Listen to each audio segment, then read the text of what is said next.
जय जगन्नाथ। ममता पाणी ता यूट्यूब चैनल साहित्य दीदी को तुम समस्त को स्वागत करुछि। पिला माने या पूर्वरु आमे ओडिया शब्द विभव कथा पढ़ी सारिछंती। वर्ण फला मात्रा तो ता पूर्व क्लास रो थिला। आछि आमर विषय वस्तु होची विशेष्य। ताले पिले चलो विशेष्य आरंभ करबा। विशेष्य पढ़ेबा पूर्वरु मु तुमको गोटे कथा कहूची जे शब्द जेतेबेले वाक्य रे व्यवहृत हुए ताको शब्द कहंतिनी, ताको कहंती पद एवं तार व्यवहार दृष्टि तार नाम मध्य अलग अलग हेई जाए। सेटा हम आज पढ़िबा। देखो केमथि होची शब्द विशेष्य। आमर आज विषय होची विशेष्य। शब्द जेतेबेले वाक्य रे व्यवहृत हुए ताहा पद रूपे विवेचित हुए। सेही सब पद मानकु सेमानकर भूमिका दृष्टि विभिन्न नाम रे नामित करा जाए।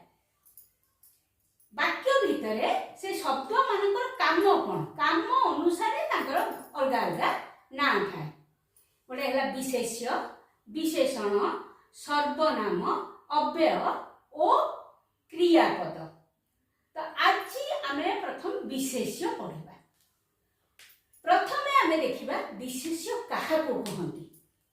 वाक्य रे व्यवहृत पद जदि कौनसी नाम को बुझाउ थाए तेबे ताहाको विशेष्य कहंती। एही नाम कौनसी व्यक्ति, कौनसी नदी, देश, पर्वत, सहरर नाम हो पारे, कौनसी जातिर नाम हो पारे, कौनसी वस्तु बा पदार्थर नाम हो पारे, कौनसी गुण बा अवस्थार नाम हो पारे, कौनसी क्रियार नाम मध्य हो पारे। प्रथम कथा है वाक्यर व्यवहृत पद जदि कौनसी नाम को से जो ना हो, व्यक्तिर ना हो, वस्तुर ना हो, सहरर ना हो, नदीर ना हो, से ताको कौन कह ना विशेष्य कह। एही नामगत विविधतार आधार रे ओडिया विशेष्य पद गुड़ी को पांचटी श्रेणी रे विभक्त करा जायछि। यथा नामवाचक विशेष्य, जातिवाचक विशेष्य, वस्तुवाचक विशेष्य, गुण बा अवस्थावाचक विशेष्य और क्रियावाचक विशेष्य। पिले आउ टिके क्लियर तमय हेइ जिवो बोली कि मु एमिति ताको भाग करछि। वाक्य पांच प्रकार एही पद व्यवहार होछि कोन ना विशेष्य, विशेषण, सर्वनाम, अव्यय, क्रिया। एठी मु पढिली सिगा। पुनी विशेष्य सिए मध्य पांच भाग करा हेछि। नामवाचक विशेष्य, नामवाचक विशेष्य को व्यक्तिवाचक विशेष्य बा संज्ञावाचक विशेष्य मध्य कहा जाय। नामवाचक विशेष्य, जातिवाचक विशेष्य, गुण बा अवस्थावाचक विशेष्य, वस्तुवाचक विशेष्य, क्रियावाचक विशेष्य।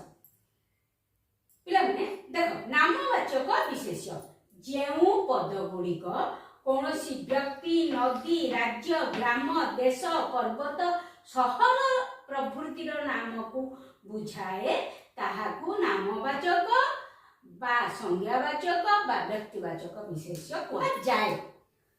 देखो उदाहरण सुदाम पुरी रे रहुची। सुदाम एठी जन व्यक्तिंकर नाम, पुरी गोटे सहरर नाम। तबे ए वाक्य रे सुदाम आ पुरी एई दुईटी जाक नामवाचक विशेष्य। आ गोटे उदाहरण देखो गंगा हिमालय रो बाहरी समुद्र रे पड़िछि। गंगा गोटे नईर ना, हिमालय गोटे पर्वतर ना। तेनु ए दुईटी शब्द बा पद मध्य नामवाचक विशेष्य। देखो बिले नामवाचक परटा हैला जातिवाचक विशेष्य। जातिवाचक विशेष्य काहाको कहबा जेउ विशेष्य पद कौनसी एक गोष्ठी बा समूह बा जाति को बुझाए ताहाकू जातिवाचक विशेष्य कहा जाए।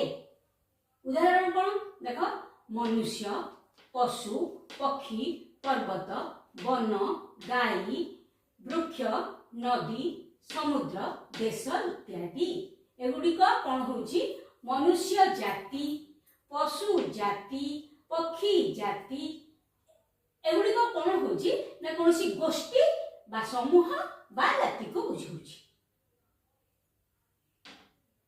तार उदाहरण गुड़िक देखिल बेले बेले कौन हुए बिले आमे माने द्वंद्व पड़ू जे जातिवाचक विशेष्य नामवाचक विशेष्य को नेकी तेणु मु दी तीन उदाहरण देची ताद्वारा तुम आउ टिके क्लियर हो जो जातिवाचक और व्यक्तिवाचक विशेष भितर पार्थक्य कौन।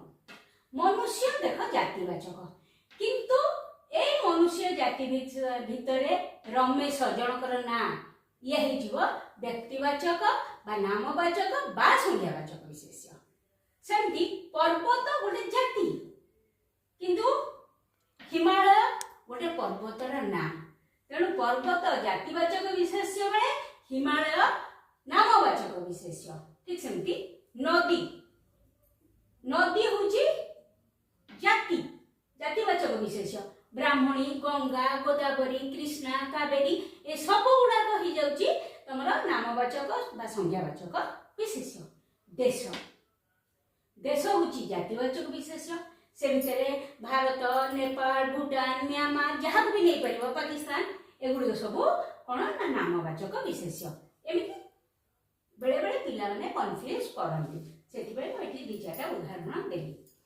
तापर आसला वस्तुवाचक विशेष्य जो विशेष्य पद कौन सी वस्तुर नाम को बुझाए ताहाकू वस्तुवाचक विशेष्य कुहाजाए। कौन सी गोटे वस्तुर नाम यथा काठ सुना रूपा माटी कागज लुहा बाली इत्यादि पिले आउ कथा मु कहूची वस्तु माने केम जानिबा जो जिनिस को आमे भांगी गिरेटा गोटे सहज रे किंतु मन रहि जो से ठीक पय तुम कहूची जो जिनिस को आमे भांगी गिरी जत्ते छोट खंड कले मध्य प्रथम रुता ना जहा थिला सेई टिकी खंडर ना सेया रहिबो सेटा होची वस्तुवाचक विशेष। मुंडे सुना आमे धरचली जे देखला कोना एटा सुना ताको भांगी के टुकड़ा टुकड़ा करी जत्ते टुकड़ा कर देले भी एडी की खंडे धरले भी जे देखियो कहबो एटा सुना तार कोनोसी परिवर्तन होबो नाही। सेमती लुहा पानी रूपा माटी कागज आपु आमे जत्ते छोट खंड कले भी नाम रे कोनोसी परिवर्तन आसु नाही सेटा वस्तुवाचक विशेष मन रख। उदाहरण तो देखिल तापर आसिला गुण बा अवस्थावाचक विशेष्य। ए विशेष्य रे गुण भी रहइबो अवस्था भी रहइबो। जो विशेष्य पद कौनसी एक निर्दिष्ट गुण बा अवस्थार नाम को बुझाए ताहाकू गुणवाचक विशेष्य कहा जाए।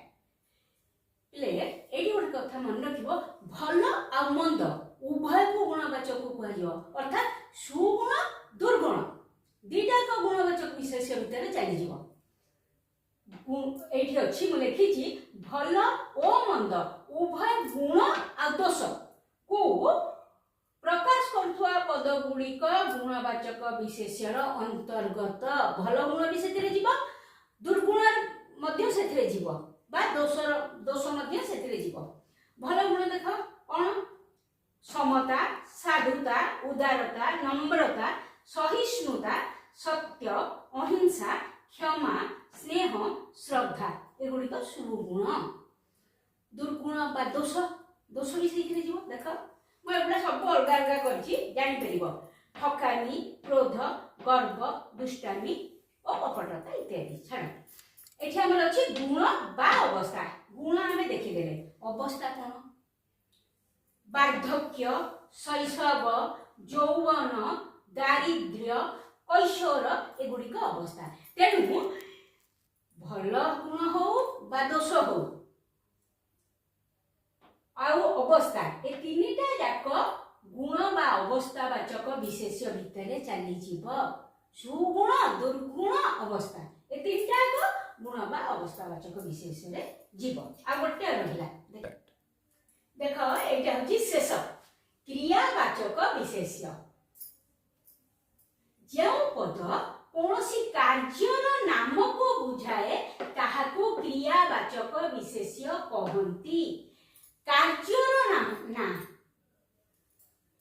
ମାତ୍ର ଯେଉଁଠି କ୍ରିୟା ସମ୍ପାଦନ ହେଉଥିବା ଜଣାଯାଏ ତାହା ବିଶେଷ୍ୟ ନୁହେଁ। ପିଲେ ଆକୁ ଜମା କନଫ୍ୟୁଜ କରିବ ନାହିଁ। କାର୍ଯ୍ୟର ନାଁଟା ହେଲା କ୍ରିୟାବାଚକ ବିଶେଷ୍ୟ, କିନ୍ତୁ ଯୋଉଠି କାର୍ଯ୍ୟଟା ଘଟୁଛି ହଉଛି ସେଟା କ୍ରିୟାବାଚକ ବିଶେଷ୍ୟ ହେବ ନାହିଁ। ତମେ ଆଉ ଟିକେ ଭଲ ଭାବରେ ବୁଝିବା ପାଇଁ ମୁଁ ଏଠି ଆଉ ଟିକେ ବୁଝେଇଛି। ଦେଖ, क्रिया साधारणतः दी प्रकार। ओडिया भाषा रे क्रिया पद होची दी प्रकार। गोटे होची साध्य क्रिया, गोटे होची सिद्ध क्रिया। हाँ, साध्य क्रिया कोटा ना जो क्रिया रु आमे काल वचन पुरुष इत्यादि जानी परिबा सेटा होची साध्य क्रिया। माने को समय रे क्रिया घटुची, वचन पुरुष एगुड़ा तो सब जना पड़ जीव जो थुरु सेटा होची साध्य क्रिया। गाउची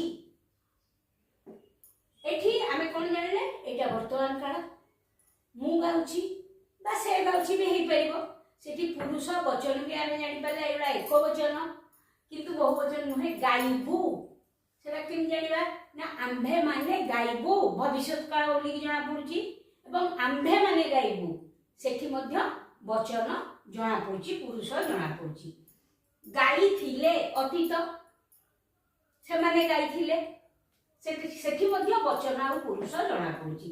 जे एगुड़ा जोठी वचन पुरुष जना पड़िबो ताहा होची साध्य क्रिया। बाकी रहला कोन ना सिद्ध क्रिया। सिद्ध क्रिया रे आमे काल वचन पुरुष किछि जानि परिबा नाही। देखो किंती पठन, गायन, भोजन, गमन, संतरण एगुड़ी गुरु आमे किछि काल पुरुष वचन जानि पारु नाहंती। ए जो सिद्ध क्रिया एई गुडी कहला क्रियावाचक विशेष्य। सिद्ध क्रिया गुडी को हे गला क्रियावाचक विशेष्य। पठन, शयन, गायन, भोजन इत्यादि। किंतु जेतबे सेटा कार्यर परिणत होउची, जेतबे क्रिया संपादन होउची, काम हेई चलीची, सेई जगह रे ताहा सिद्ध क्रिया नुहे बा क्रियावाचक विशेष्य नुहे। गोटे उदाहरण देखो, संतरण बा पहरिबा एक भल अभ्यास। एठी आमे संतरण शब्द हो बा पहरिबा शब्द हो आ भितरु आमे वचन पुरुष काल किछि जानि पारु नाहंती। तेणु एटा होची सिद्ध क्रिया एवं एटा ही क्रियावाचक विशेष्य। पिला माने मु भाबुची क्रियावाचक विशेष्य ता तमे एबे भल भाबरे बुझी पाइथिबो। क्रिया जेतबे संपादन होउची ताहा क्रियावाचक विशेष्य नुह। केवल क्रियार ना बा कार्यर ना होउची क्रियावाचक विशेष्य।